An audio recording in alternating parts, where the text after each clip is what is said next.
प्रत्येक पेट्रोल पंपची एक कपॅसिटी असते रोजची. त्या कपॅसिटीच्या बाहेर जर तुम्ही जाऊ शकत नाही तर त्या रांगा दिसणार तुम्हाला. काल जिल्हाधिकाऱ्यांनी असं म्हटलं की पेट्रोल आणि डिझेलचा कुठे तुटवडा होणार नाही. मात्र आज जर बघितलं तर अनेक पेट्रोल पंप बंद झाले आहेत जिल्ह्यातले आणि रांगा ज्या आहेत त्या दिसून येत आहेत. काय सांगाल? काय झालंय, मीडियाच्या काही रिपोर्ट्सवर लोक पॅनिक होतात. प्रत्येक पेट्रोल पंपची एक कपॅसिटी असते रोजची.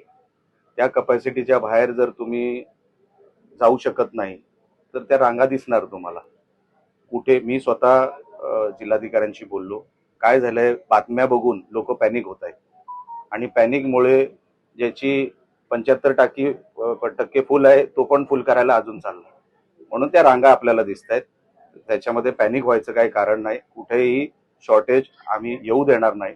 आम्ही सातत्याने टचमध्ये आहे, प्रशासन सातत्याने टचमध्ये आहे.